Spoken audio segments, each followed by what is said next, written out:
Greetings and welcome to the United States Transhumanist Party Virtual Enlightenment Salon. My name is Gennady Stoliarov II, and I am the chairman of the U.S. Transhumanist Party. Here we hold conversations with some of the world's leading thinkers in longevity, science, technology, philosophy, and politics. Like the philosophers of the Age of Enlightenment, we aim to connect every field of human endeavor and arrive at new insights to achieve longer lives, greater rationality, and the progress of our civilization. Greetings, ladies and gentlemen, and welcome to our U.S. Transhumanist Party Virtual Enlightenment Salon. Today is Sunday, November 23rd, 2025, and we have a fascinating conversation in store for you with one of the candidates whom we have recently endorsed via the vote of our members that transpired between August and early September of 2025. So joining us today is our panel of distinguished U.S. Transhumanist Party officers and members, including our Director of Visual Art, Art Ramon Garcia, our member from Texas who heads the Texas Transhumanist Party, Alan Crowley, and we will have Daniel Tweed joining us shortly. Daniel Tweed is our Director of Community and Citizen Science and our 2024 U.S. Vice Presidential candidate. Daniel is here at present, so welcome, Daniel. And our special guest for today is Timothy Grady. Timothy Grady is running for governor of Ohio. Our members voted by a significant margin to endorse him. We announced that endorsement on September 4th, 2025. And also, I would like to share with you Timothy Grady's campaign website, which is timgradyforohio.com. So please visit it, check it out to learn about Mr. Grady's campaign stances. So, Tim Grady, welcome, and please tell us a bit more about yourself, why you're running for governor of Ohio, and perhaps some events that have transpired either in your history leading up to the campaign or in the campaign thus far. Hi, my name's Tim Grady, independent candidate for governor of Ohio 2026. Thank you for having me. Thank you also for the endorsement. I have been a follower of the Transhumanist Party since 2016. I've always been interested in the power of technology to advance humanity and to provide a better, more prosperous life and world for all of us. So it, to me, seemed like a natural fit and why I sought out an endorsement. One of the reasons I am running for governor is, well, because it is the lowest practical office for me to run for to advance my goals of mobilizing the people of Ohio and people of America to demand a better system, a better politics, a better government, more responsive, less corrupt. Running for governor, people often say, aim for a lower office first. This is the office with the most reach. It's the office with the most power to get stuff done that will allow me to inspire more people. And we have, over just 5 months, I launched my campaign at the end of June. We have continued to grow and inspire people. I've met many people who across from the political spectrum are interested in getting involved in supporting this campaign. And in one of the things I often do, I want more people to run for office, and I am helping other people get involved to run as independents, as Democrats, Republicans, Libertarians, whatever. I want more people to run for office. I'm trying to show that it can be done. I am literally a random person, and I am successfully running for governor. In fact, I kind of like my chances right now. But I'm also running because and mobilizing people because I think we are in a pretty dire situation politically. Our country is more divided than it has been in, I think, over a century at least. We have stagnated. We've run out of ideas, it seems, from the Democrats and Republicans. They've been having the same fights for decades and getting nowhere and devolving into basically negative partisanship as the only way to keep going, to keep staying in power. People don't vote for a party anymore. They vote against the other party. And that's not what we need. We need vision. We need inspiration. We need people who see a future for this country and are ready to fight for that. That's kind of one of my slogans: fight for the future, fight for our future, because I believe there's a future for this country. I believe there's a great future for this country and for all of humanity. And one of the beautiful things about democracy is that we get to choose. At the end of the day, it's not your party infrastructure, it's not how much money you have or can spend. It's one person, one vote, and everyone has agency, everyone has choice. And really the biggest problem is the coordination problem of getting everyone to realize that, yeah, this is our power, not just our power, but our responsibility. And that's more background on me. I have been in the independent, third party, centrist political space for over a decade, not because I really like politics. I actually find it very frustrating and a terrible drain on time, but I'm in it because I think there is something I can do for this world. I think we can have a better politics, and so I feel an obligation to act to do that. In 2018, I was a Libertarian candidate for state representative. I was never a part of the Libertarian Party. I was a state representative candidate because of the very special situation in which I could do it, help them get a choice on the ballot without officially becoming part of their party under Ohio law. But I have supported other libertarians. I have supported and worked with Greens, Independents, Democrats, and Republicans. I have managed local campaigns for Democrats, for state representative, for mayor of my city, because I live in a very red district and I believe in having more choices, and I want good choices on the ballot. So I want serious campaigns. I live in a district in a county where most of the elections go uncontested because and that is not what democracy is about. Democracy is really about giving people choices to kind of aggregate knowledge for people making the best possible choices. And if you don't give good choices to choose from, you're not really using that power to the best of its ability.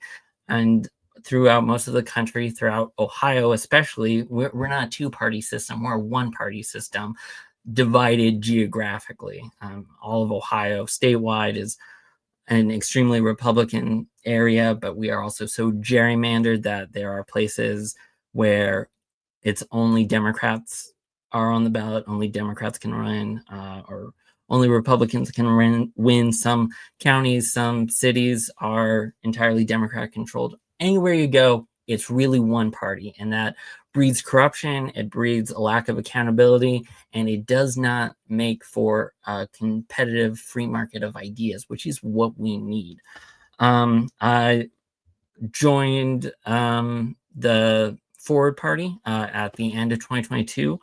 I eventually, in October or November of 2023, was elected chair of the Ohio Forward Party and oversaw it for the next 15 months, trying to build it from a very informal group of like 10 to 12 people active, and tripling the number of active volunteers, getting our bylaws, having our state convention, electing a board because it's very important to have democracy. And in January of 2025, I resigned the Forward Party chair, Ohio Forward Party chair, to really try and pursue something like this, because as chair of the Ohio Forward Party, I wasn't really supposed to have strong opinions, not supposed to voice stuff. And that was my role, more administrative. And I get that. But we also needed people who would be out there articulating a vision for the future, taking policy stances. And that's what I wanted to do. I think party building is very important to me. Building a new political party matters. I think it's what we need. And I think this is the historical moment in which that is possible, with Democratic and Republican Party approval at historic lows, internal divisions within those parties, more Americans than ever identifying as independent, more Americans than ever saying that they would support a new political party given the choice. We need to build that choice, though, because you cannot beat something with nothing.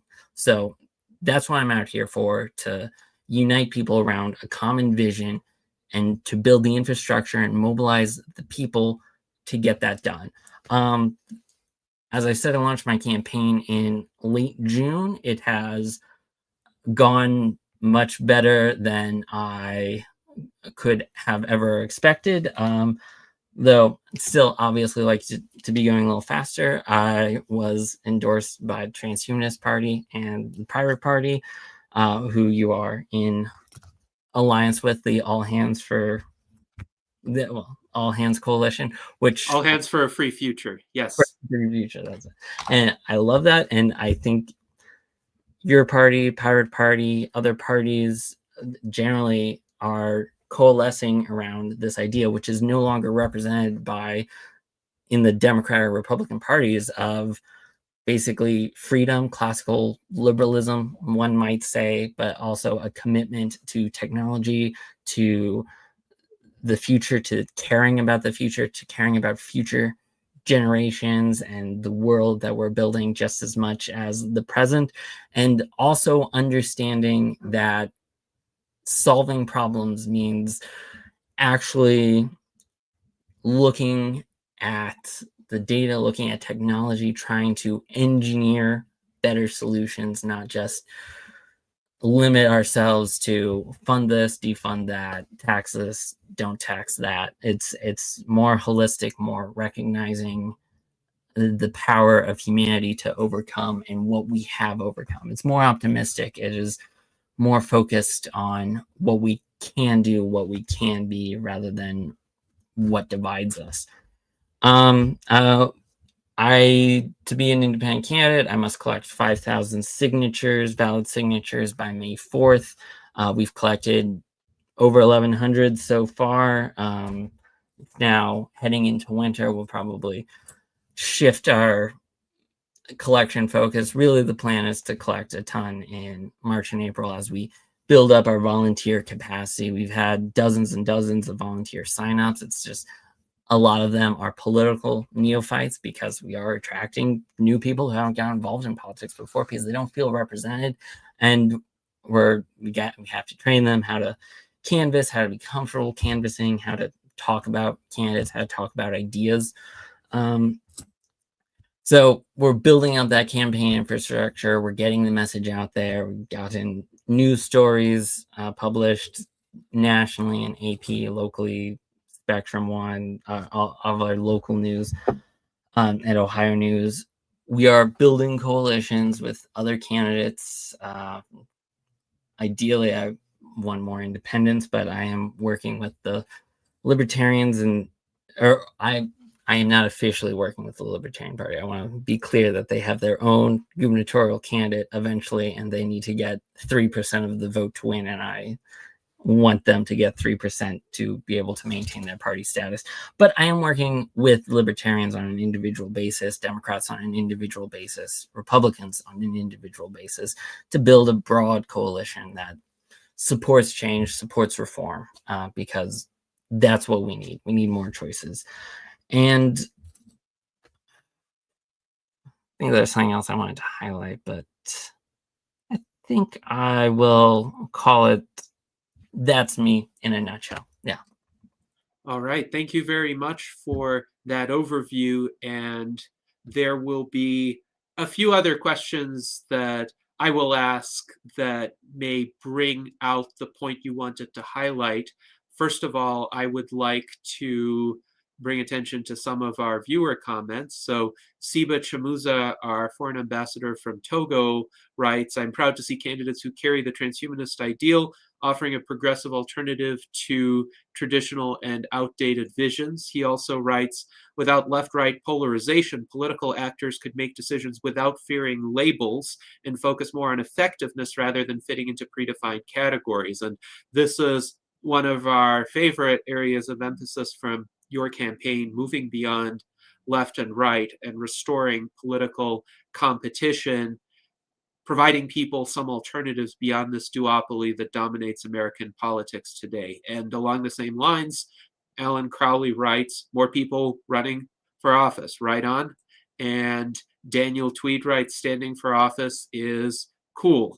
Now, Mike Lazine, one of our longtime viewers, writes, Ohio may have far less pushback with getting things done with transhumanism, unlike his state of California. And it's interesting because California has a lot of, let's say, tech inclined people, a lot of tech entrepreneurs, but it also has a very burdensome institutional and regulatory climate. It's very difficult even to build a house in California, not to mention start a technological revolution that actually scales and benefits large numbers of people. So I'm curious, Timothy, do you agree with Mike Lazine's assessment that there might be more of an opening for transhumanism in a state like Ohio?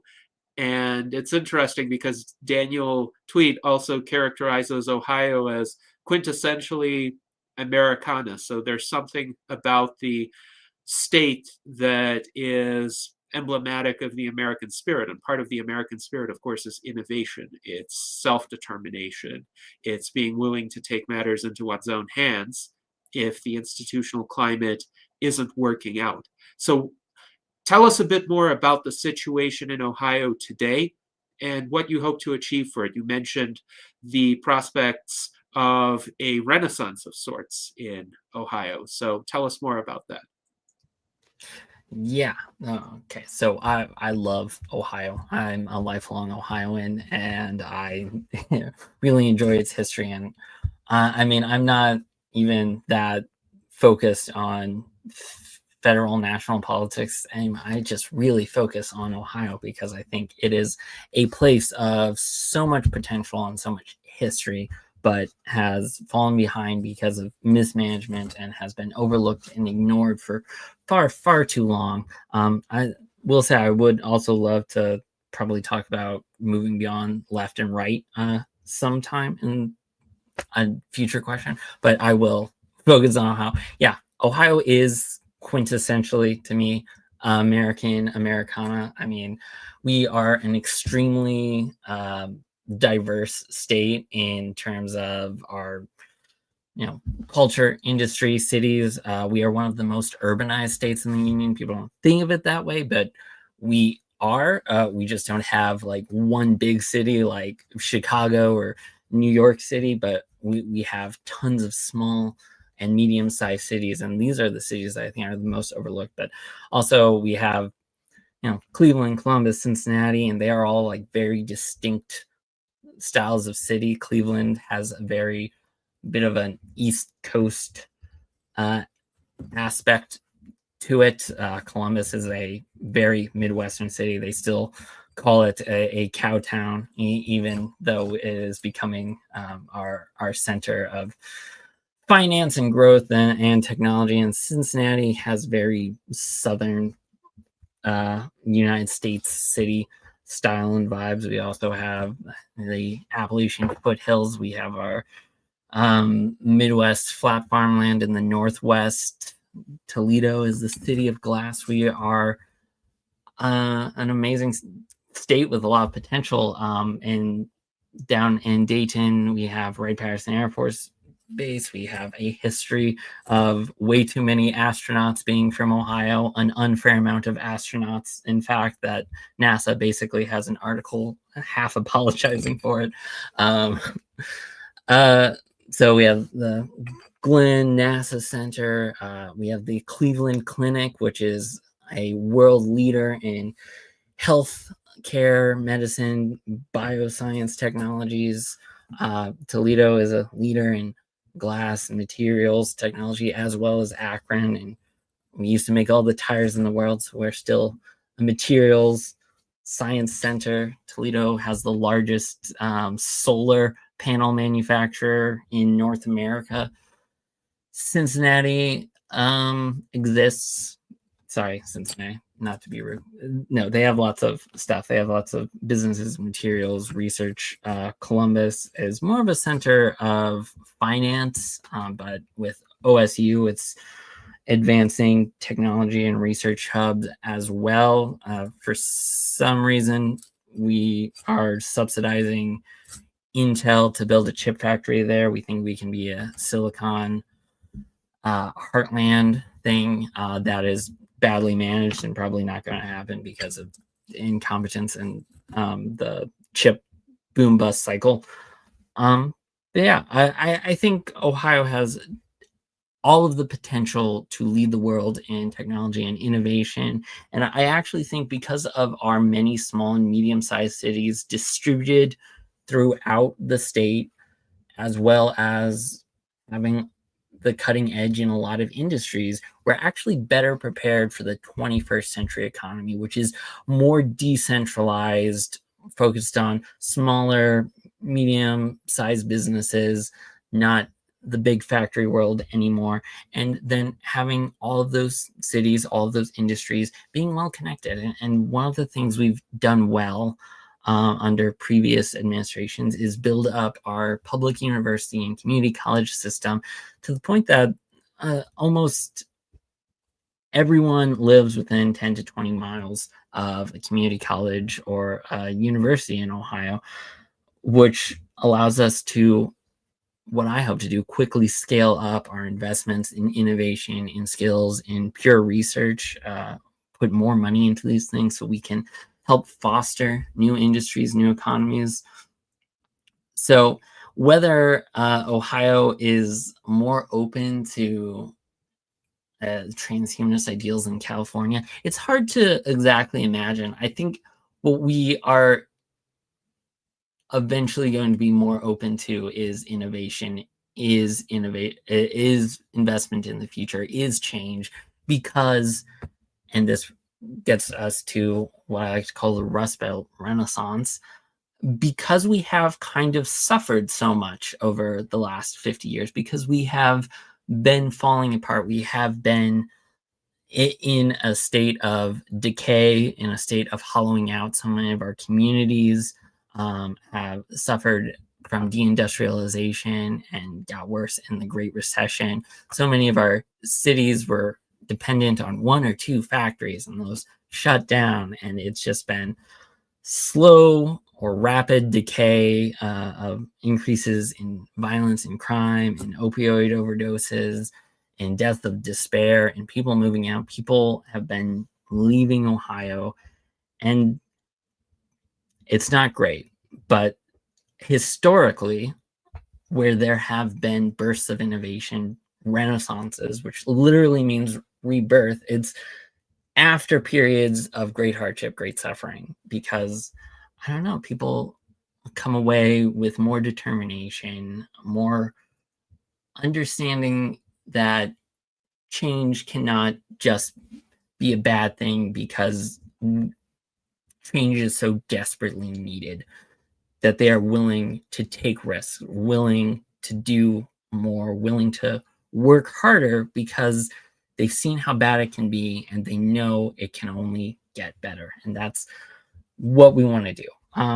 So I think Ohio will embrace technology and innovation. And I think what it needs are leaders, and it just needs someone to galvanize a movement for it, because I believe so much in the potential of the people of Ohio and our communities, but our other politicians really don't. They think they want to go back to the past, a past that can never exist, of big factories employing thousands of people, of, you know, that industrial sort of employment, which it can't happen today, and it's not going to happen in the future. I mean, Lordstown, Motors plant.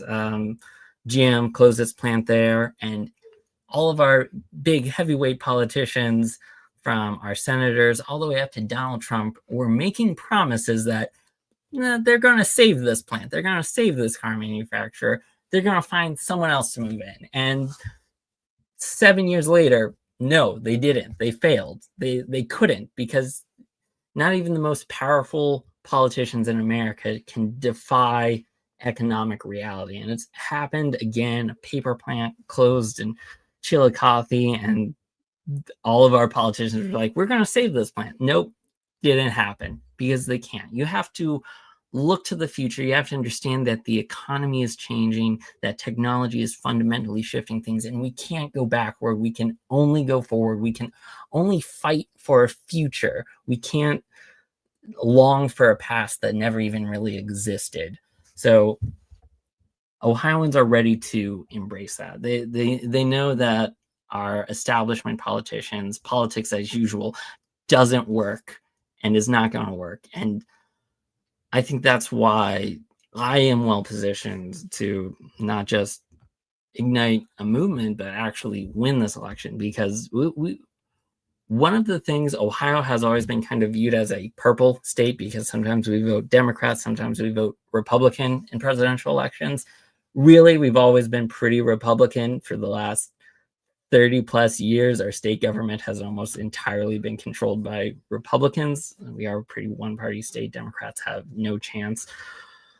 But we're kind of purple and vote for Democrats because we actually have a massive base of apathetic voters who don't believe politicians can do anything for them, but sometimes get excited about a president who has a good vision. They got excited about Obama, and they got excited about Trump when he followed. And really, we have millions and millions of voters in Ohio. In fact, in 2022, 4 million registered voters, almost half of registered voters, didn't vote in the last gubernatorial election because they didn't think it mattered. They didn't think they had real choices. They didn't think it would change anything. And frankly, they probably right.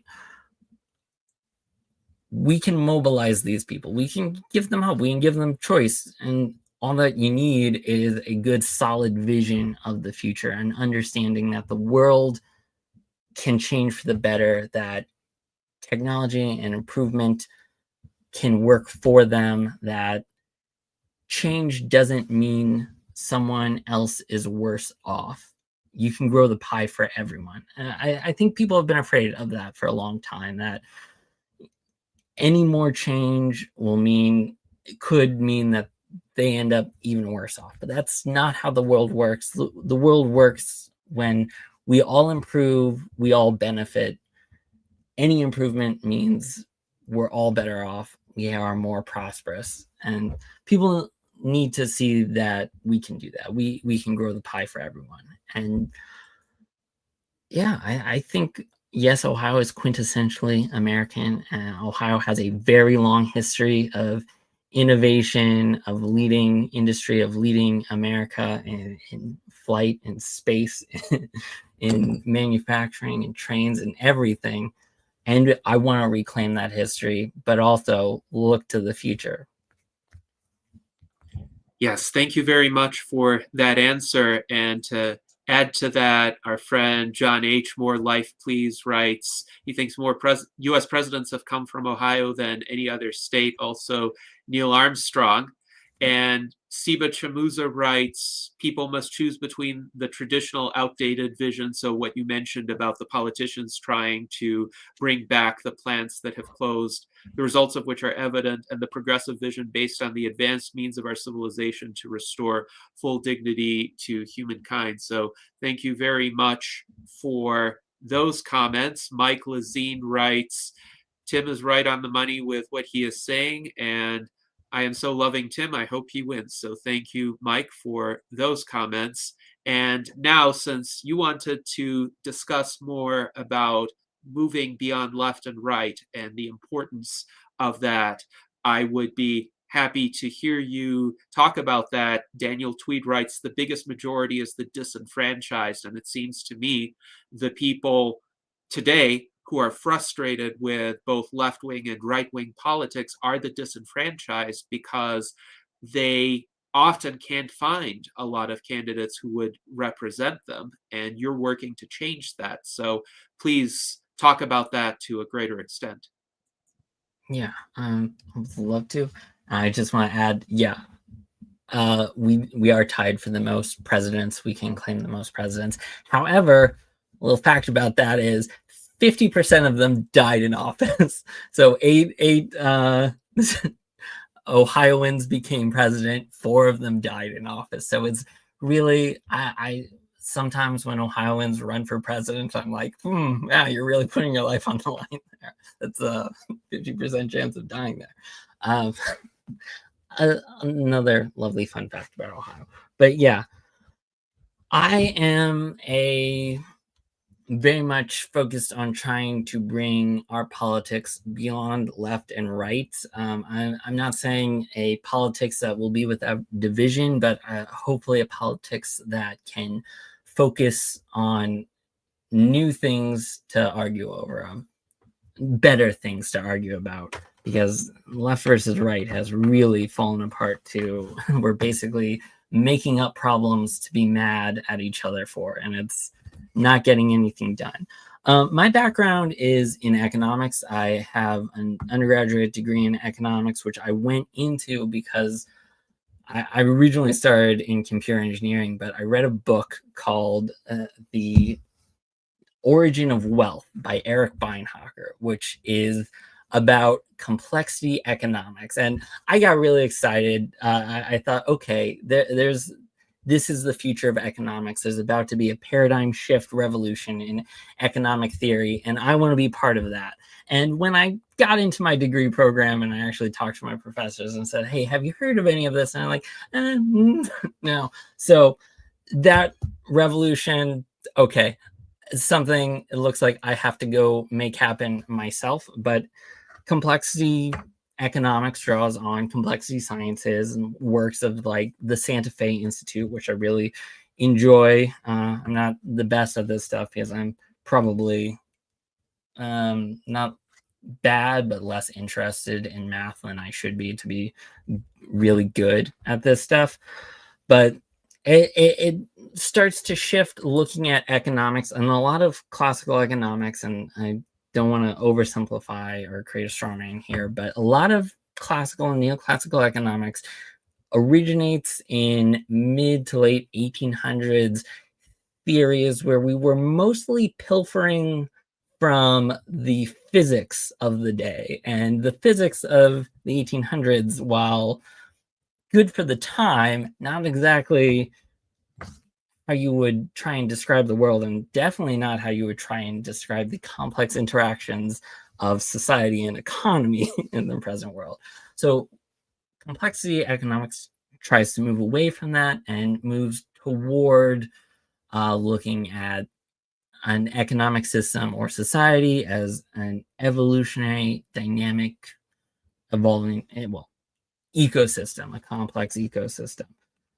And I think that really changes the dynamic. Left versus right is sometimes simplified to, it's government versus market. But when we start to look at our economics as an evolutionary system, government and markets aren't opposing systems for controlling our society. They are evolved tools for how humanity interacts and does things. So really what my origin drives back to the 2008 financial crisis and how economics neoliberalism went so wrong. It basically created its own doom. It brought the world to the brink. It created a massive financial crisis that cost millions of people their homes, their jobs, their savings. It detonated a bomb in the economy. And I'm from around Mansfield, Ohio, and we had a GM plant that closed in like 2009 or 2010 as a result of the financial crisis. And it's like, okay, how do a few thousand people over leveraging homes in Florida suddenly lead to basically the last remaining factory keeping my city alive is shutting down. How does that happen, and how can we avoid that in the future? I view the world as a repeating series of political economic paradigms, which is really something that only speaks to people like me who are obsessed with economics. But basically, the 2008 financial crisis created the politics of today. It created a vacuum because for the 20 or 30 years preceding that, everyone understood that there was a certain way to manage an economy. And if you just trust the politicians, trust the experts, everyone's wealth will keep going up. But then 2008 happened, and it was revealed that that was a lie. And people rebelled against establishment politicians. And everything that happened since is a continuing rebellion against what they know to be wrong. The Tea Party, Occupy movement, the rise of Trump, the rise of Bernie Sanders, these are reactions to the fact that establishment politicians haven't been able to move beyond an economic paradigm that failed. And complexity economics is a better economic paradigm, but it's not taken off. It did not have the sort of institutional think tank, millions of dollars behind it that neoliberalism actually had for 20 or 30 years leading up to it replacing Keynesianism or New Dealism. For decades, it had that sort of waiting in the wings support.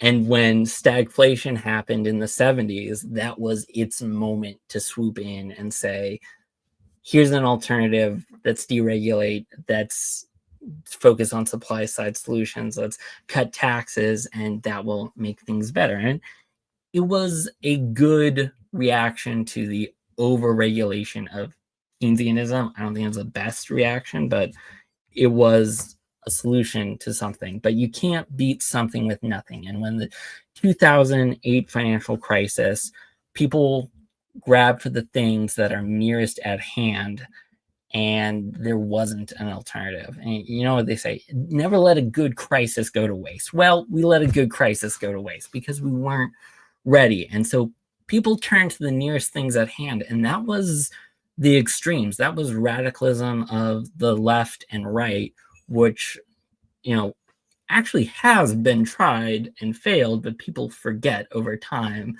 you know, what the politics and economics of the early 1900s are things. So that they turn to the extremes. I am trying to present essentially a new centrism that is an alternative to extremism, but also an alternative to a return to neoliberalism, both of which I think are bad. Complexity economics offers, in my opinion, a very strong foundation for a new politics and a new economics. It offers us good policy approaches that are a little more difficult to explain, a little more nuanced than just, hey, let's tax billionaires, or let's kick immigrants out, let's find someone to blame. It's a little more nuanced than that, but we can market it, and it can break our current political divisions.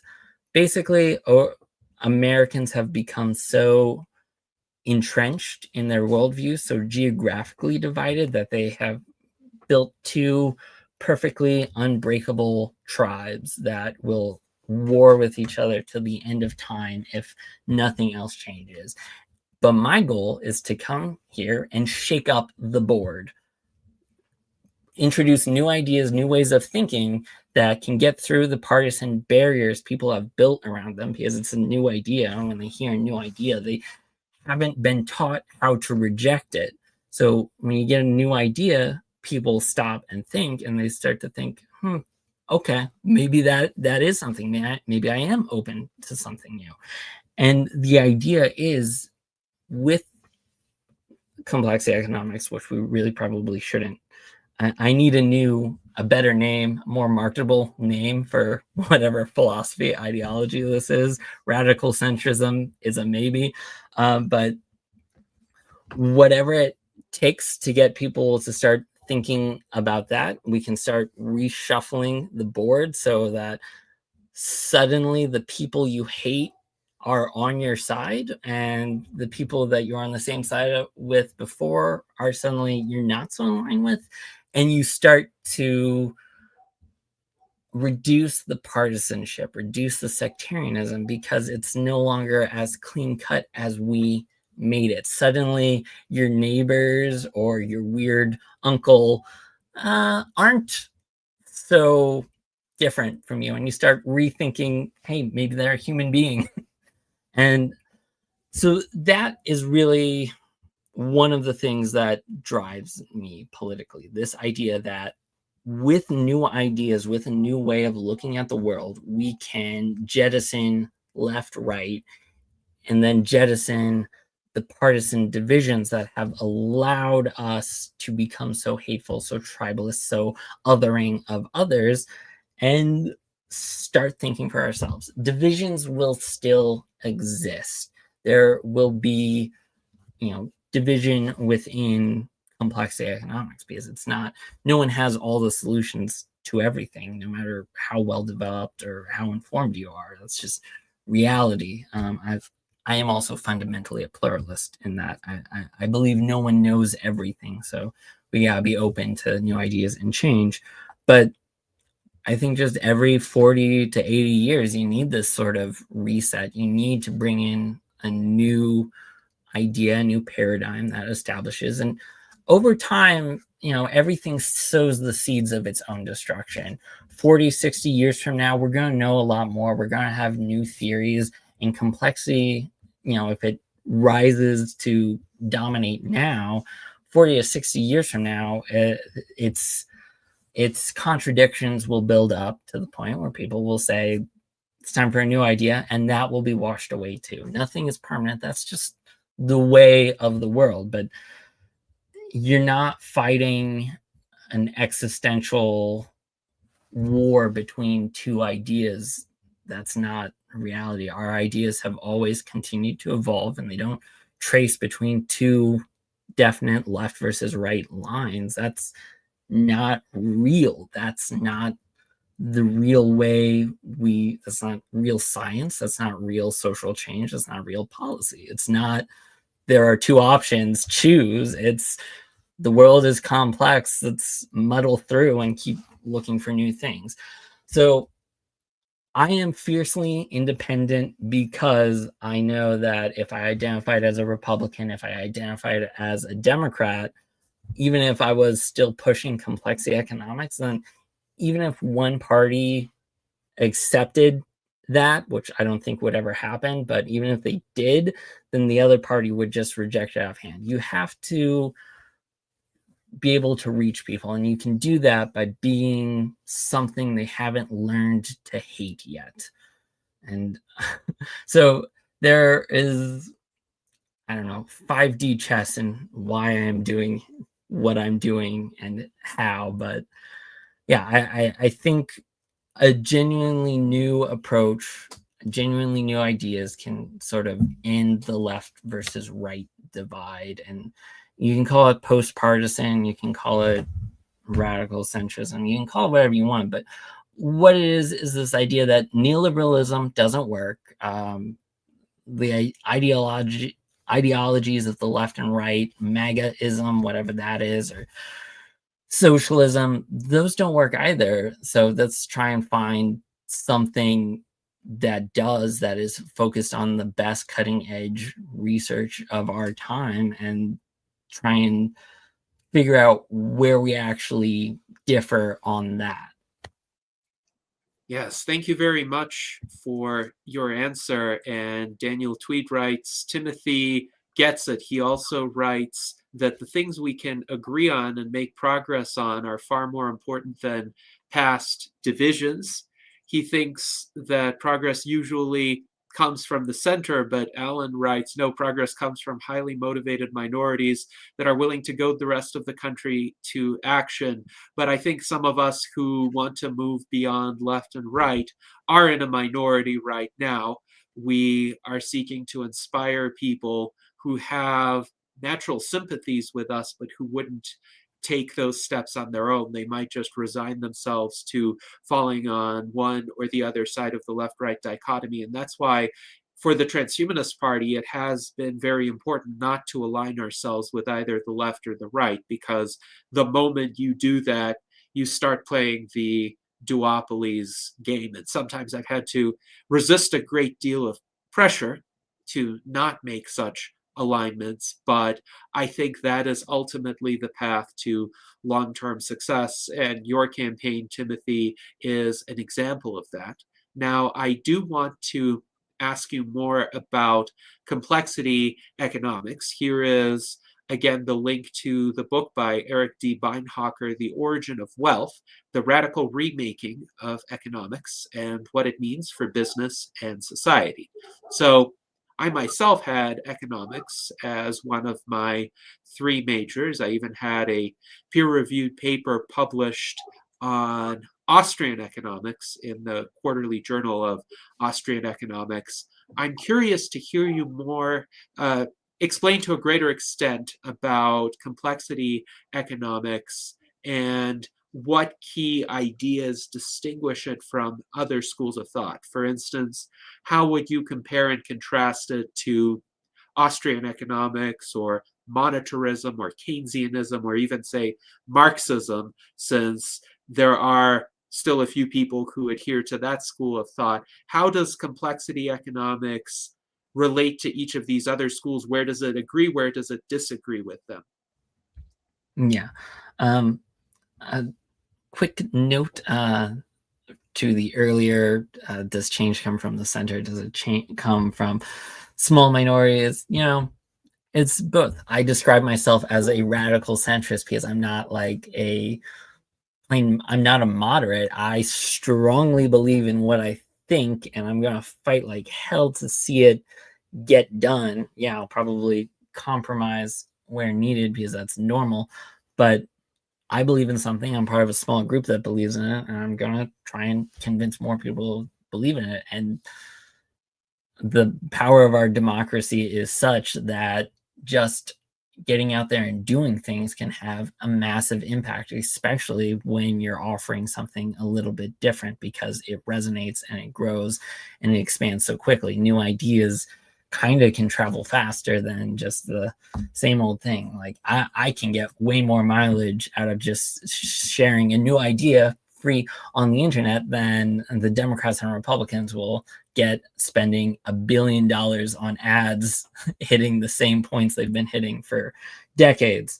But yeah, with complexity, trying not to be, I try and be an economic pluralist as well as a political pluralist. So I don't say the Austrian school offers nothing, the Marxism offers nothing. I don't say it, but Austrian school monetarism, neoliberalism, neoclassical, Keynesianism, Marxism, they all kind of draw on the same basic classical economic or more neoclassical economic framework that does put things into the sort of physics equations of supply and demand, steady state equilibrium, stuff like that. Which, another thing I want to emphasize, complexity economics is another tool in the toolbox. Everything that has come before continues to have a great deal of value. I mean, you can do a lot with a supply and demand graph. You can figure out a lot about the world. But complexity starts to offer a little bit more. Again, I'm a little bit of an economic pluralist. I force myself to say I don't just think complexity is the right thing. Everything has a little bit to offer. In Keynesianism, Austrian, all of that. And complexity incorporates a lot of that. We should really teach more economic history in our economic programs, not in school, but in our economic programs, we should really be doing that so people understand the history of how we got here. People should be reading Smith and stuff. But to me, in simple terms, I think complexity is a little more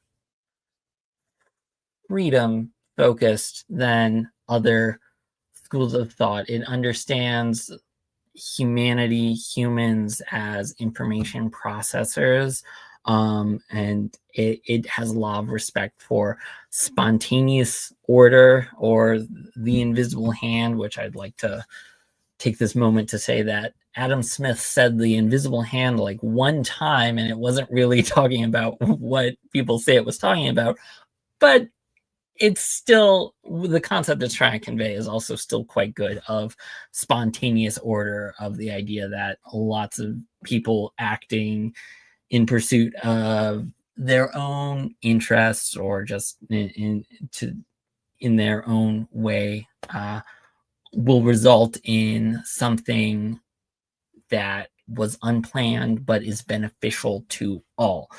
And complexity tries to understand the world through that way, understands the value of markets and decentralization and people being able to make the best possible choices for themselves, because basically 1,000 of the best trained, best educated bureaucrats in the world, or 1,000 of the best trained, educated oligarchs, CEOs, whatever in the world, is never, ever, ever going to outcompete in information processing or efficiency millions and millions of people just making everyday decisions for themselves. You can't centrally plan an economy and make it work. It just can't. But the government doesn't have no role. It has, and it's probably good to add that I certainly have my doubts about AI also ever being able to compete against what billions of people engaged in trillions of exchanges and activities can figure out in a decentralized way. But complexity doesn't say the government has no role. It recognizes that government is an intrinsic part of society, that society is an intrinsic part of markets, and the government shapes things.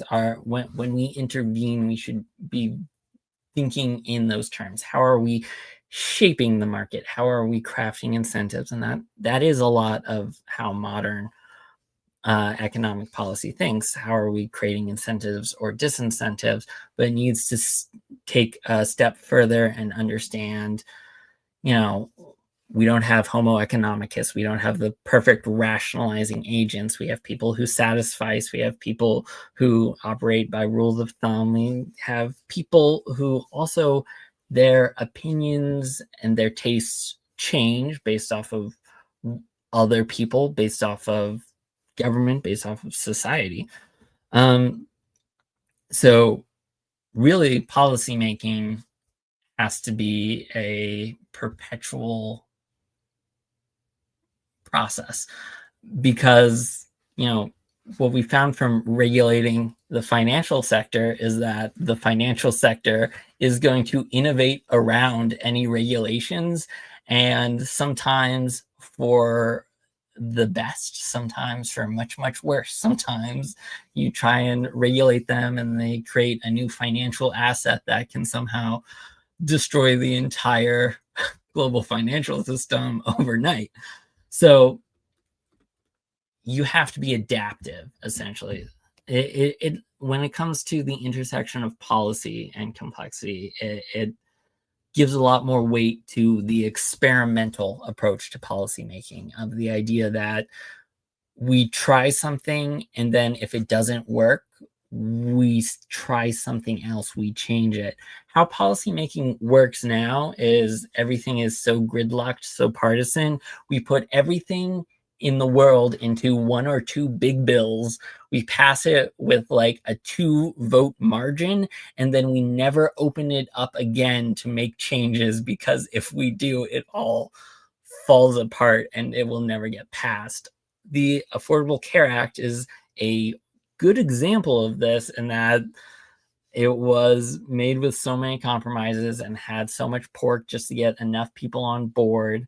And then we passed it. And then for the next, what's it been, 15-ish years now, everyone has been saying, oh, we want to change it. We want to reform it. We want to repeal it. We want to make changes. And it just keeps going basically as planned from the beginning, because no one can start opening up to make fixes, because if you do, then you run the risk of it totally being repealed, totally being dismantled, or being taken in a direction it was never intended. So we don't have that reactive policymaking. We don't have policymaking that takes into account what has happened, how something is being implemented in the real world, and saying, okay, we need to make some adjustments.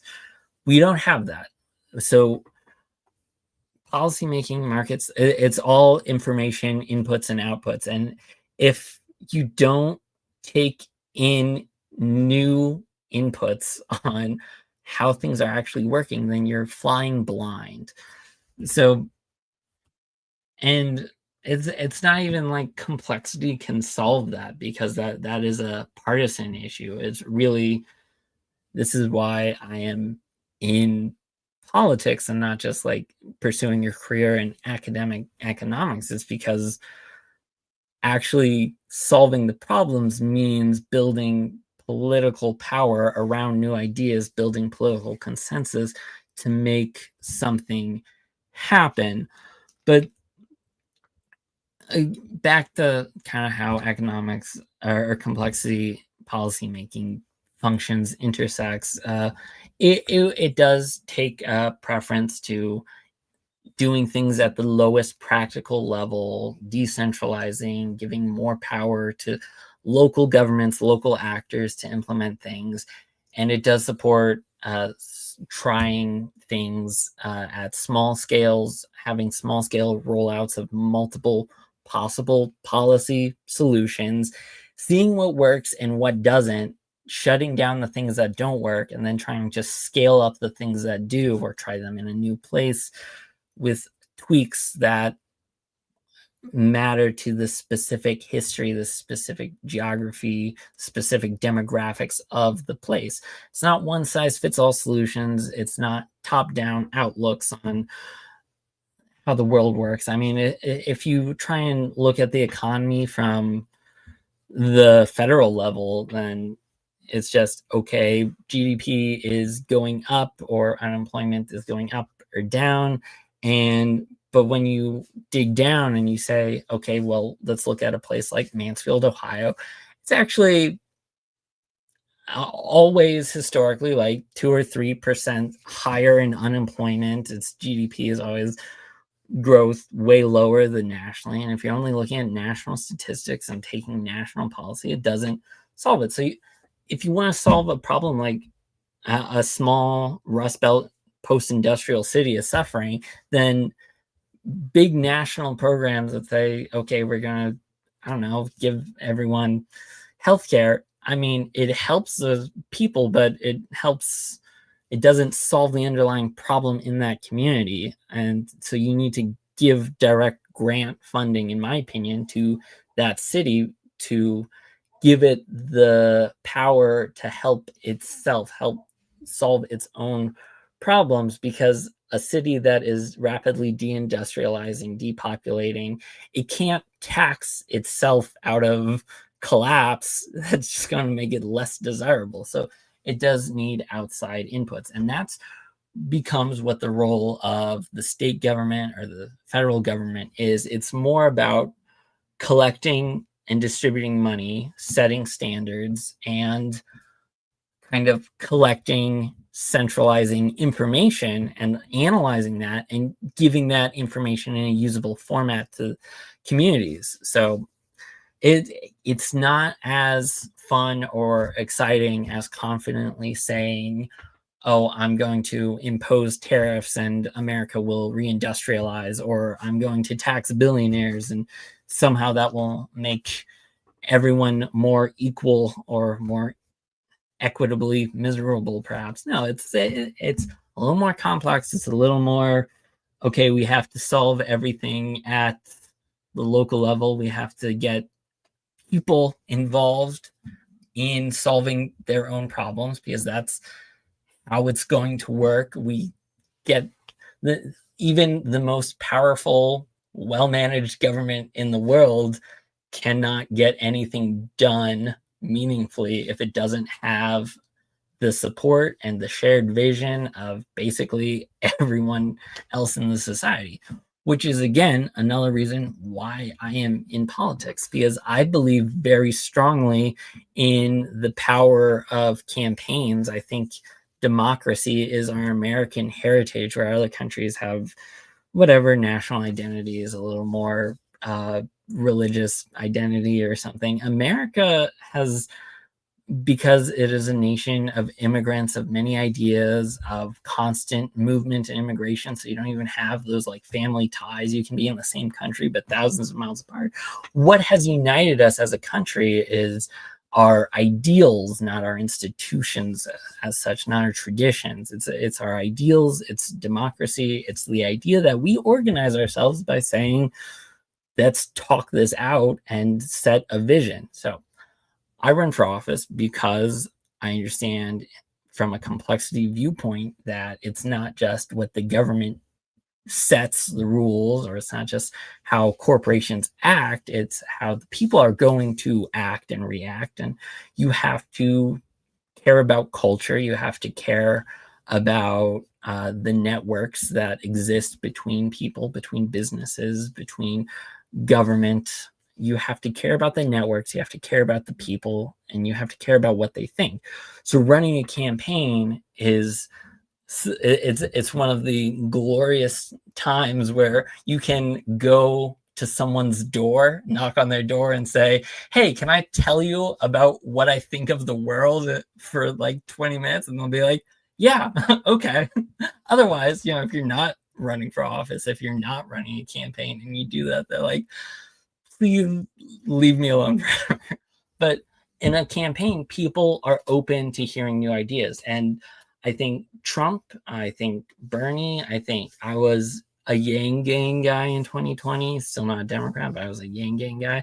And these were campaigns that changed how people thought. They changed how people acted. They got people excited about new ideas. I mean, Yang had this humanity first slogan, and it was very common, even I felt it, for people to think when they are wearing that Yang gear, when they're wearing humanity first stuff, they have to be like, I have to be a good person. I have to help people. I have to care about others and be nice and understand that they are a real human being too.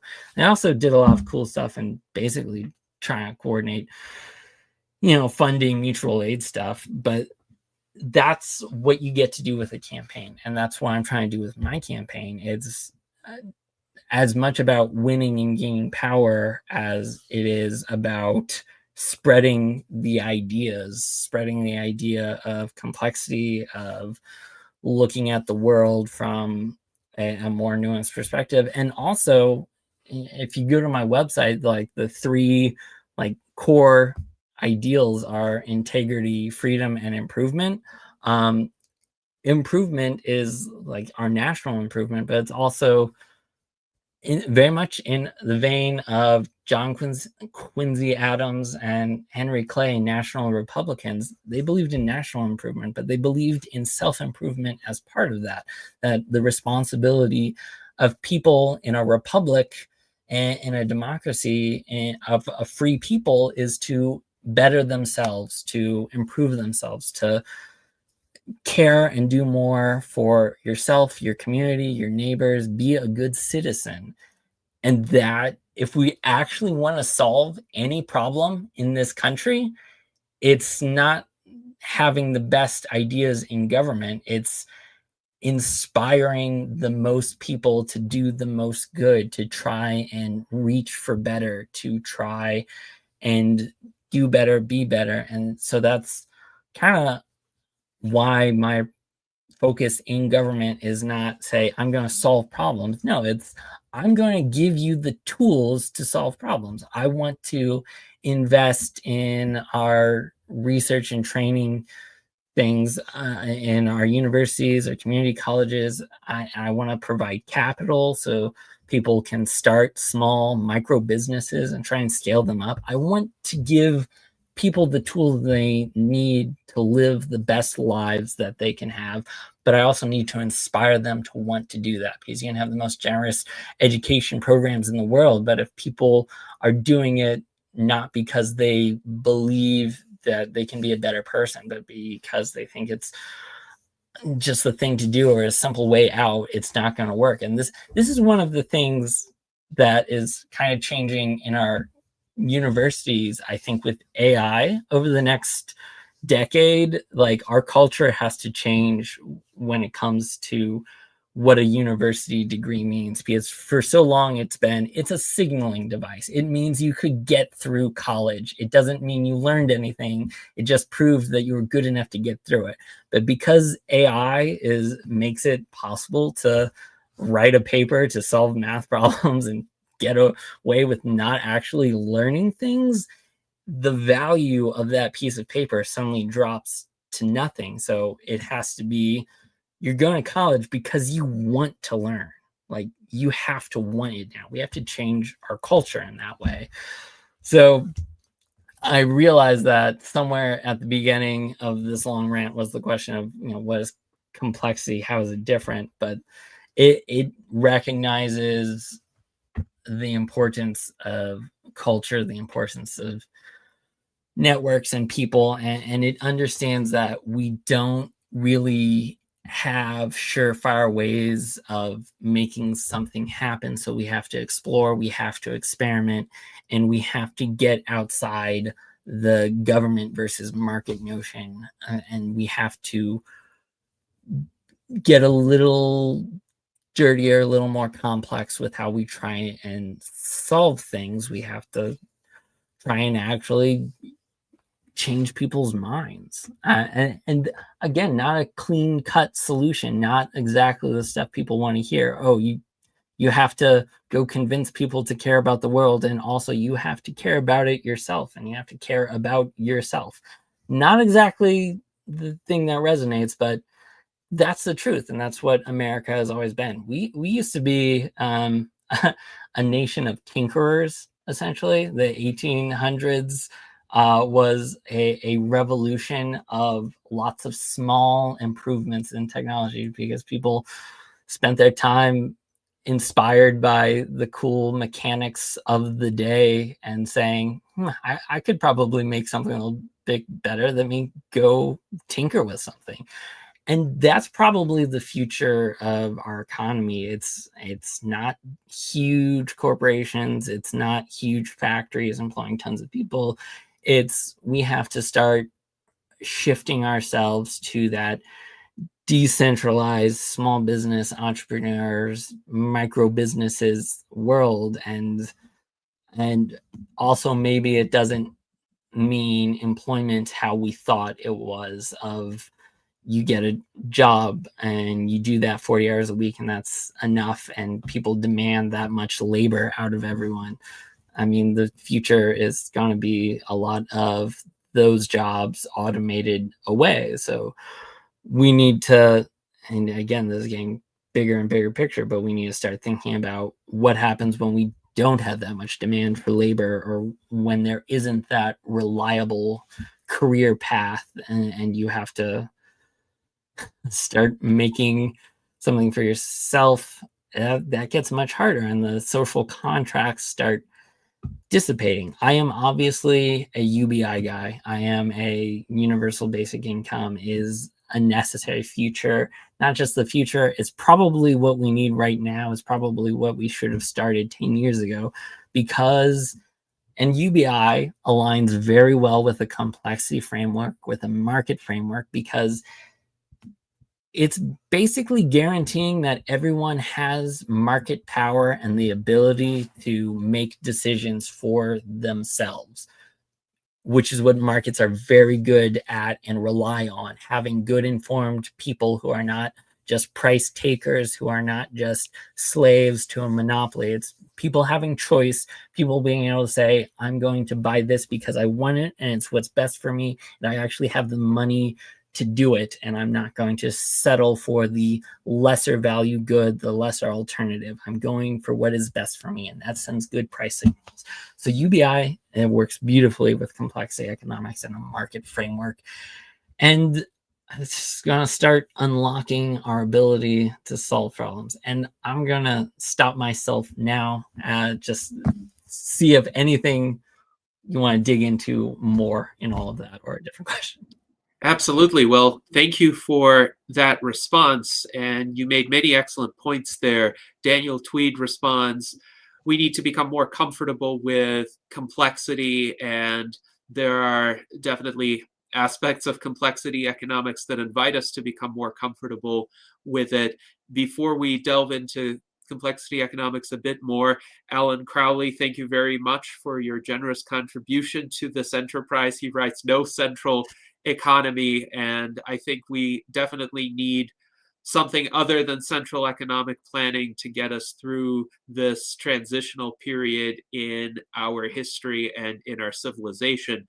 As for Adam Smith, Alan writes that Smith was his best buddy on a 10-hour car ride. Audiobooks rock. And Daniel Tweed writes, Smith was more of a humanist than he gets credit for. John H. writes, he understands that some consider his book, A Theory of Moral Sentiments, more important than The Wealth of Nations.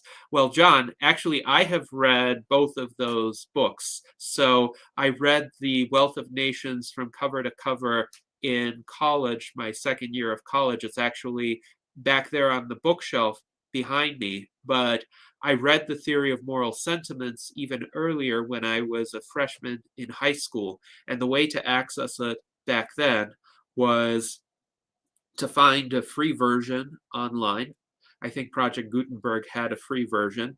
And I would literally print out pages using the printer at my high school, and I would carry them with me in a little handbag because they didn't have ebook readers or smartphones back then. So that was my way of creating portable reading materials for myself. But yes, I've read both of these very well known and highly lauded works by Adam Smith, in part to form a background of my understanding of economic thought, but also Enlightenment thought, since Adam Smith was very much a thinker of the Age of Enlightenment. And this is important for our virtual Enlightenment salons, since he did try to understand complex systems and systems of incentives.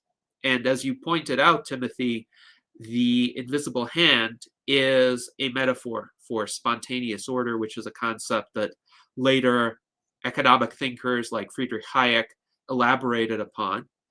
And when I hear you describe complexity economics, I do see a lot of similarities to Austrian economics. First of all, this emphasis on spontaneous order, this emphasis on human beings not being Homo economicus, but having more heterogeneous preferences and incentives. So they're not going to act like the characters in neoclassical economic models all the time. Also, decentralized information. This is very much a part of what Friedrich Hayek and Ludwig von Mises emphasized as well in their writings. And the decentralized nature of information also undermines the efficacy of central planning. So Luis Arroyo writes about cybernetic management of the economy. And even if you have very powerful AIs, you don't have access to all of the discrete bits of individual knowledge and information that we gather just in the course of our day-to-day experience. This often isn't information that we write down or post or codify somewhere just because we don't have time, but we do utilize it on the go, so to speak. I think where the difference between Austrian economics and complexity economics is expressed is more in the approaches toward policy. So from what I've heard you discuss, complexity economics is more open to iterative empirical experimentation, where you run a lot of smaller scale experiments. As you pointed out, you select in favor of the experiments that show positive results. You weed out the ones that don't. Austrian economics tends to be more axiomatic deductive. So it uses first principles to derive implications of policies from more general insights about human action, such as the action axiom, the discipline of praxeology that stems from that. But with complexity economics, I think, based on what I've heard you say, there aren't really as many foreordained conclusions or as many deductions as can be made right from the starting point. You have to run the experiments. You have to try out a variety of policies in order to figure out what works and what could actually help improve human well-being. So what would you say to those characterizations? Yeah, and I think economics continuously in its history goes through these phases of being either more theory focused or more data focused, and it's like one or the other. But it's, you obviously need both. If you don't have a good theory, and if you're not consistently refining theories on how to understand the world, how to understand data, then having all the data in the world isn't really going to help you much. So you really have to have both. When it comes, the experimentation is a little more on the applied policy side, but yeah, it comes with this idea that you don't really have certain answers. You don't know things for sure because whatever system you're trying to understand, whatever system you're trying to regulate is going to change and evolve. So that's, they actually often talk about a little more focus on simulation than modeling, understanding how simple rules, simple changes can result in totally unpredictable outcomes. How a big splash can sometimes result in nothing happening and everything evening out, or sometimes how a small splash, a small little change, will cascade into something huge and unpredictable. So it's really a commitment to understanding network effects, understanding evolution. I think when it comes to it, it definitely takes a lot from Hayek and Austrian economics, or reaches the same conclusions. But no, they're definitely reading Hayek over there. But it, I think with complexity, it's, for me, it's almost the focus is actually on innovation. It's because in economics, often neoclassical economics, innovation, technology is just like this exogenous thing. It's this constant, or it's a shock. It's just something that shows up. It's not incorporated into the theory so much. But that's really what I think the core of economics is we are innovating, we are evolving, we are getting better, we are selecting better traits and replicating them and then experimenting. So really, we could reduce it all to just that evolutionary formula of selection, replication, and yeah, that diversifying.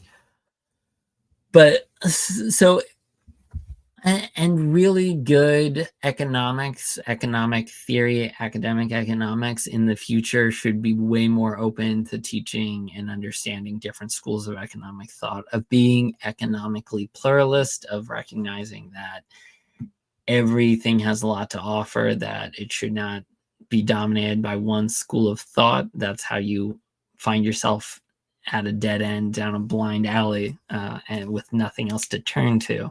And that should be probably true of all schools of thought in academia and science, that you continue to foster the other ideas, because you never know when they might strike gold or when your other theories hit a dead end.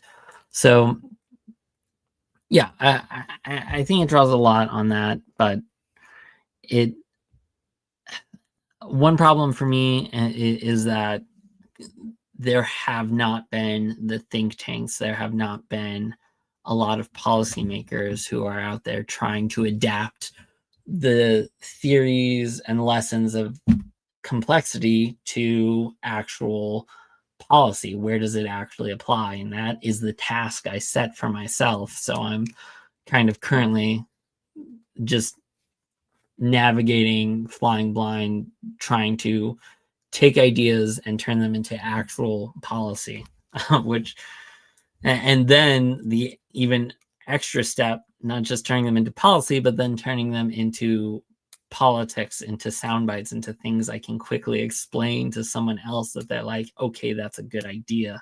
So really, I advocate for a much larger project of exploring and expanding complexity economics and then complexity policy and applying that.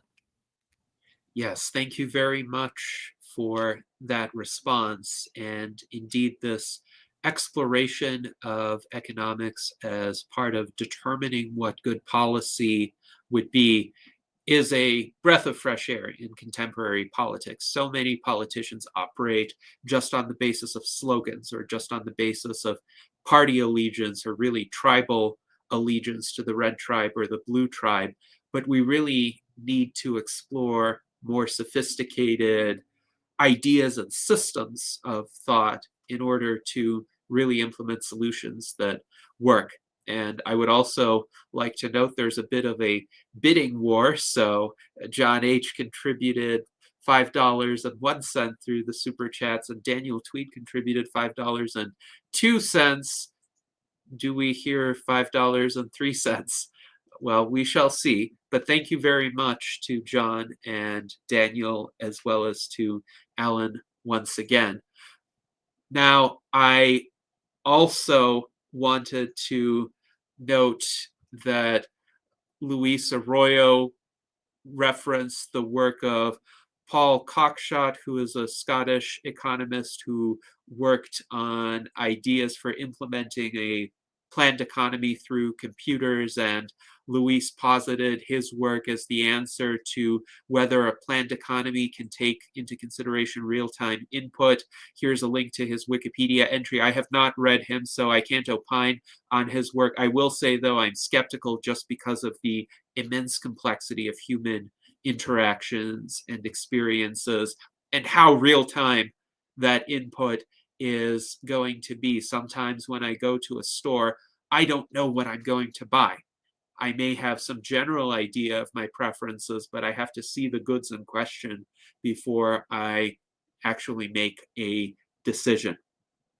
Now, we've had a very robust discussion of economic policy. I wanted to follow up on a comment that you made, where essentially when paradigms shift, including in economic systems, often there's a lot of preparation that is done, and then there is a moment to swoop in, so to speak. And I wonder, for the kind of vision that you're articulating, or for the transhumanist vision, do you think a moment to swoop in is likely to happen for us soon?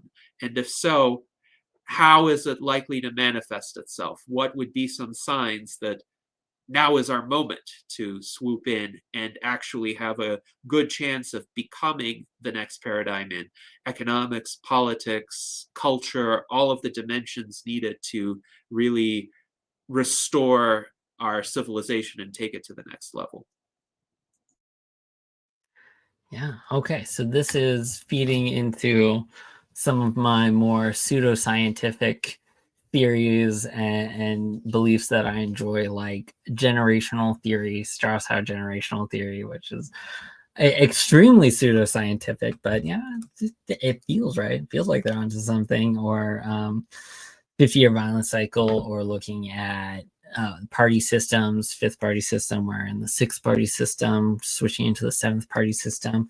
So I do think about that a lot in those terms, in terms of a sort of cyclical nature to our history and our society that essentially tracks with really human lifespans, human memory, stuff like that. And the fact that we are living longer, and really politicians are living longer political lives, I think is somehow stretching out these periods, like the cyclical nature. Like if you believe in Strauss-Howe generational theory, we're in a crisis. And some people, like Steve Bannon, Trump's advisor, who also believes this fun pseudoscientific theory, thinks the crisis started with 9/11. I personally think it started with 2008. Either way, it's been going on for 20 plus years, and that's kind of long.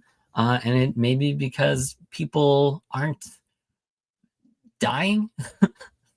There is that saying, science advances one funeral at a time. Where is essentially where for new ideas, people don't change their minds. Really, just people who formed ideas when they were 20 suddenly come into power and can change things. That's one outlook. So I think we're in a crisis. I think the time to change, the time to make this happen, started with then. It's still, the window of opportunity is still there, but it is closing. So I actually think the time for us to succeed, for complexity to succeed, for transhumanists or a new party to succeed is right now. And I can't say for sure when the window will close, but I have to think it is going to happen. I mean, the old paradigm died in the 2008 financial crisis. Neoliberalism, Reaganism died. And then we have this vacuum, but nothing good was around to fill it. And that's why you see the rise of MAGAism, Trumpism, and that unfortunately seems to be settling in as the dominant paradigm, like Bidenomics, stuff like that. It was kind of the light version of Trumponomics.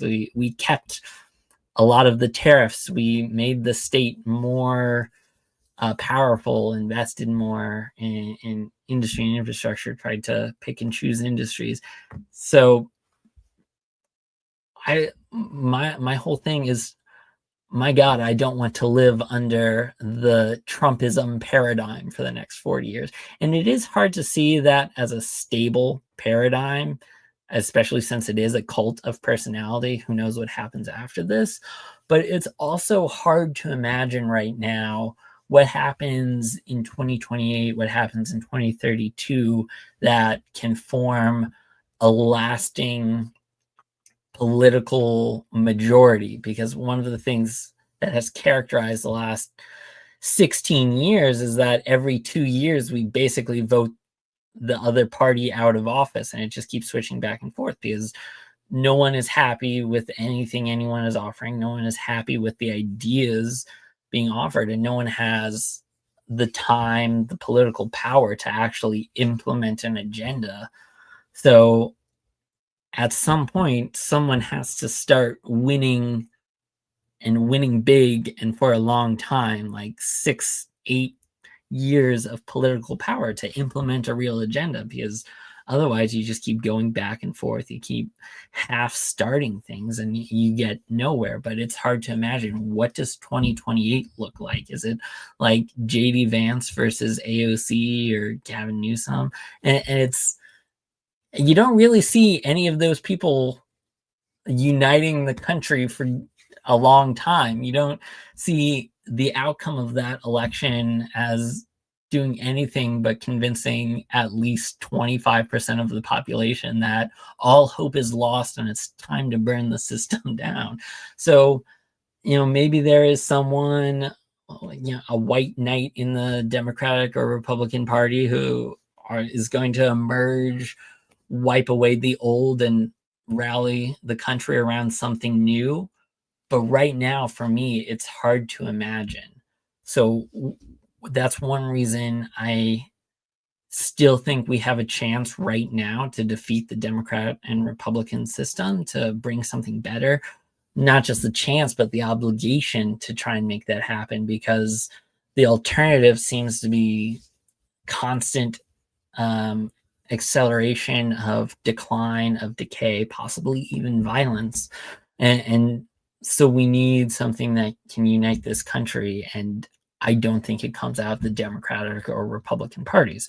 We have to build something new. I had hoped Forward could do something like that. I think, in a cyclical form of history, this is right now, like, maybe it's 1854. Maybe the Republican Party is of 1854 is just formed, and in the next 4 years it's going to eat the Whigs, it's going to eat the Free Soil Party, and it's going to form something big that eventually wins in 2032, maybe even 2028. But at the same time, maybe that doesn't exist yet. Someone still has to found that new party and then start uniting, I think, the Pirates, the Transhumanists, the Liberal Party, whatever's left of Forward, into the party of the future, the party that finally unites this country around a common vision of what we should be, what we should do, and takes us into the 21st century, sees us through the 2050s and 2060s. And my thinking is that window is there. That was created by the 2008 financial crisis. Maybe someone could have done it then, but they didn't. People like Obama still basically clung to neoliberalism, and so we didn't have that big shift. I have to imagine that this window closes eventually, that either the Democrats or Republicans pull something together. Maybe the Republican Party implodes itself so much, or the Democrats implode themselves so much that the other can dominate. And it's probably not going to be an ideological paradigm I like. It could be Trumpism, for all we know. That could happen. The window could close, and then it's another 40, 50 years before that window opens again. And I'm prepared for that eventuality. I don't look forward to it, but I am prepared to understand that I need to spend the next 4 decades laying the groundwork for complexity. Maybe it's time has not come. Maybe the time for transhumanism, for technology, future-focused parties of freedom, liberalism, individuality has not come. And we need to start laying the groundwork for that. But for now, I believe this is still the moment, and we have an obligation and an opportunity to do everything we can to form the new party, the new paradigm, to defeat Trumpism, to defeat extremism, to defeat the Democratic and Republican parties' establishment, and forge something new and set the course for the country, and because of America's role, the world, for the next 50 years, to be something optimistic, something future focused, something where we invest and care and have a more ideal world. So I think the time is now, or I think the time is 50 years from now. And I could be wrong. I mean, I'm basing that entirely on my limited vision of history and the world, but I think we're clearly in the moment where everyone is upset with the existing parties and no one has good ideas. So it's the time for people who want change to act. And I hope it's now. I hope we can do it now. But that's the thing. If it's now, it has to be now. It has to be, whatever I'm building, I need to come in first or second or a really, really strong third, to then keep growing, to keep mobilizing to 2028.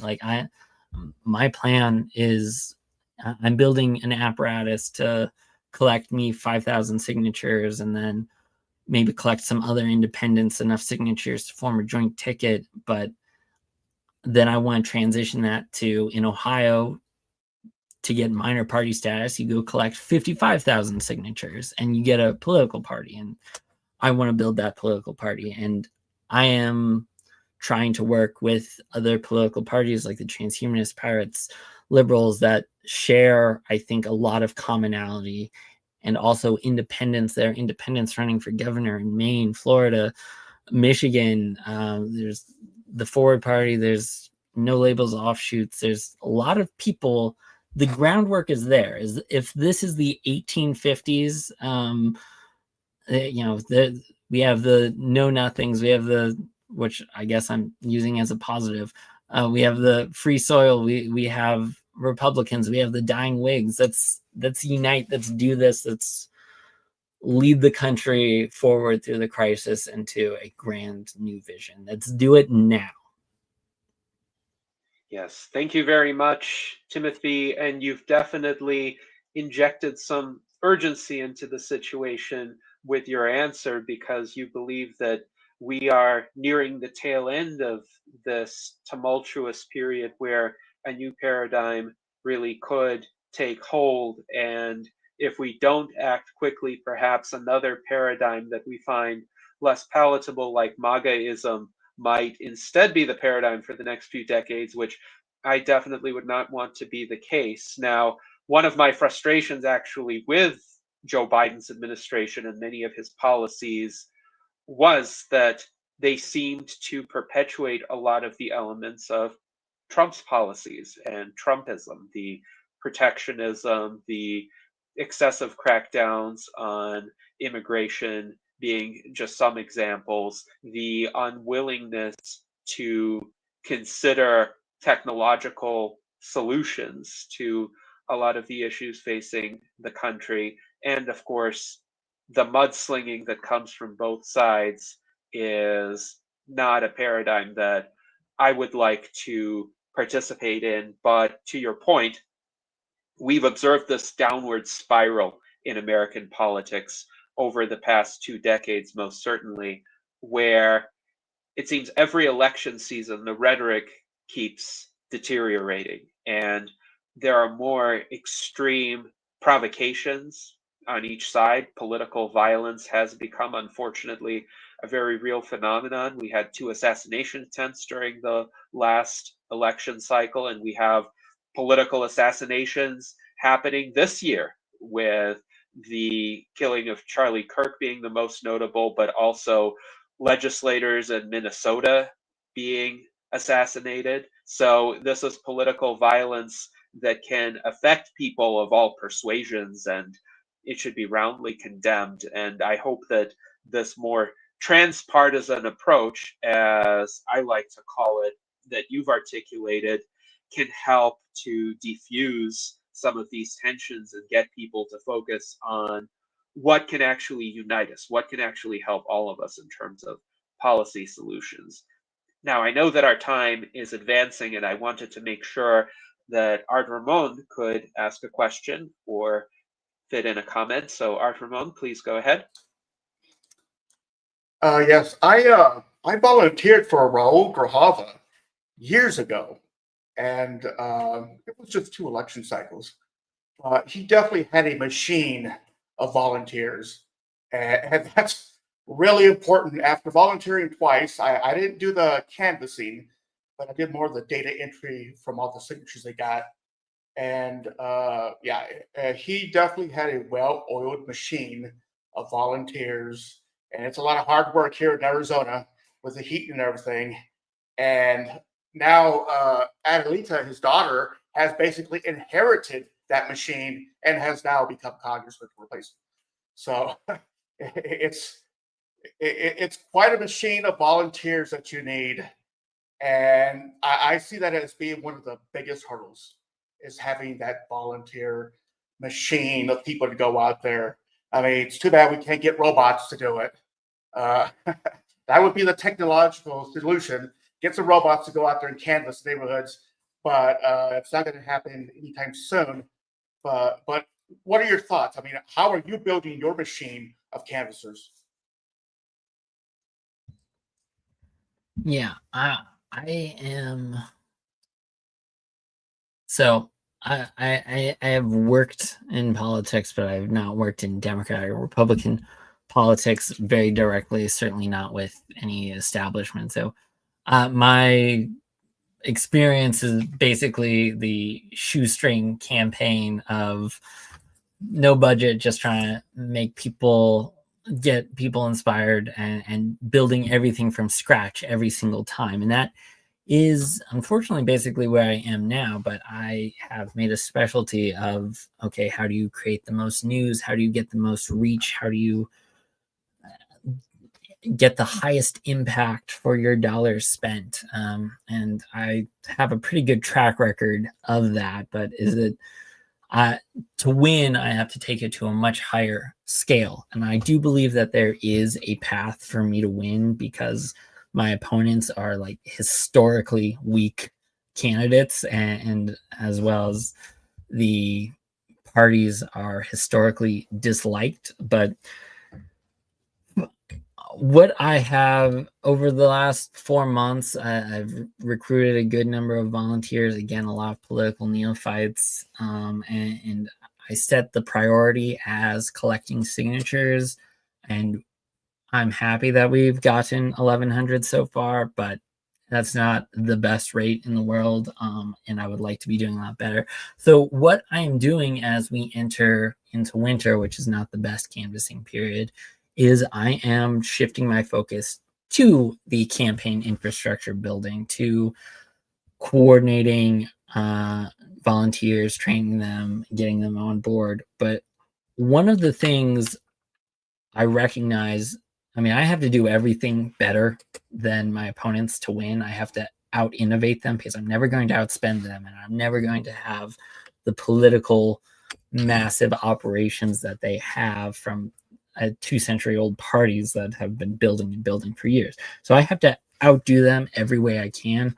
One of the things that I need to do for this campaign is capitalize on basically memetics. I need to create a memetic campaign.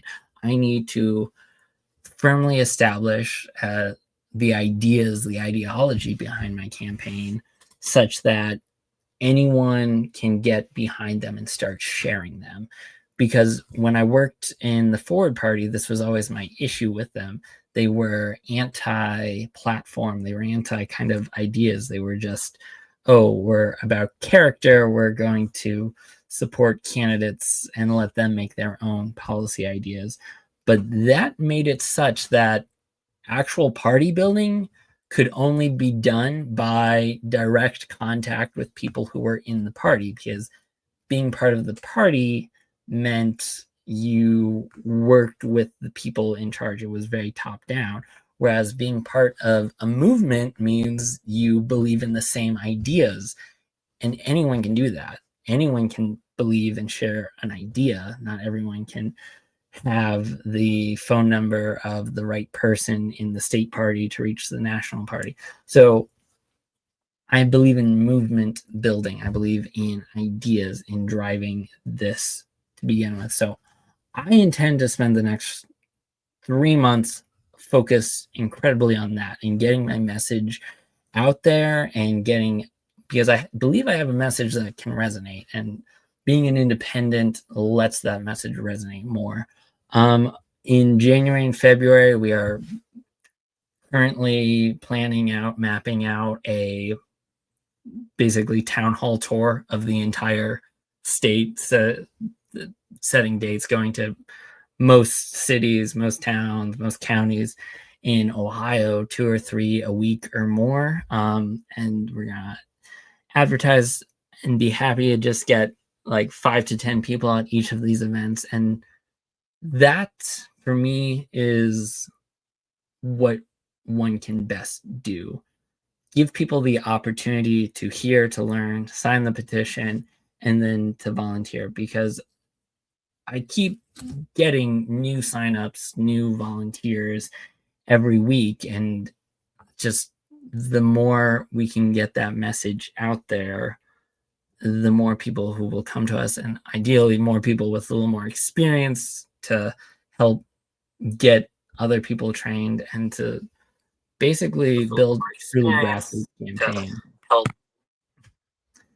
Yeah, so that's basically what I'm doing, focusing on high impact results, trying to leverage things to the best of my ability, things that get people's attention through social media. I am on all social media, just very aggressively trying to make sure the low-hanging fruit of being discoverable, being on things. I on Ballotpedia ended up on Wikipedia. Some of this stuff is stuff other independent candidates or minor party candidates or even major party candidates can't figure out. They don't do that. So we try and do the low-hanging fruit first and climb what I call the ladder of credibility, of viability. I keep getting one more rung up on what does it take to be a serious candidate? What does it take to be taken seriously? Because,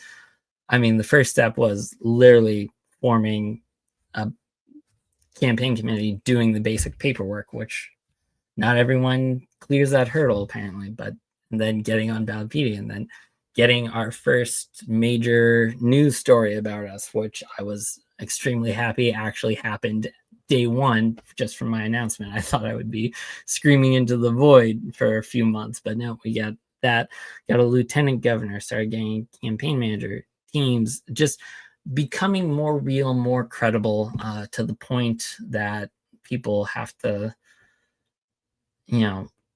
it's, first we will be ignored. We're trying to get to the point where the Democrat and Republicans start fighting us, and then it's just, well, cascading down from there.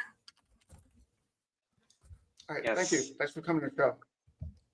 Yes, thank you for that response. And I had actually been meaning to ask you about the Forward Party and what disappointed you about them, but you answered the question. It's the lack of a clear platform. The Forward Party used to stand for some ideas when Andrew Yang played a more central role. He had his plan for a universal basic income, for instance, and he had a strong support of various electoral reforms like ranked choice voting, but then the Forward Party got rid of its platform, and the question arose, well, what does the Forward Party actually stand for other than being against the system? And this is where I think the Transhumanist Party, the Pirate Party, and other more principled parties have a clear advantage. I will also add to that I went in with Ford knowing that they didn't have a platform, so I was like, okay, well, I will build up a party that is extremely committed to democracy. I made it so we had a process that in Ohio that our members would eventually be able to make a platform like what we wanted, because they are right to not do a top-down platform where Andrew Yang says this is what the party stands for, get on board or get out of the way. But they didn't actually set it up so the members could form a platform either. And we were just supposed to be, I guess, foot soldiers for any candidates that they decided to back, which is not what a party is. A party is it's what connects the people to government. But really, not just that I didn't think they were standing for the right things. It was the people running Forward National just didn't seem to actually want it. They didn't seem to believe in building a party that can defeat the two-party system. They didn't have the enthusiasm, and I couldn't push through a party that didn't have the belief of its leaders. Fair enough. Now, as we have about 4.5 minutes left in our virtual Enlightenment Salon, I did want to ask you a transhumanist question, especially since you have a Star Trek Magellan shuttle behind you on your bookshelf. So, transhumanism, of course, supports a wide variety of emerging technologies, from the technologies of life extension to space travel to artificial intelligence and automation. What are some of the emerging technologies that you think stand to benefit humanity the most, and also can be most effectively advanced through policy reforms?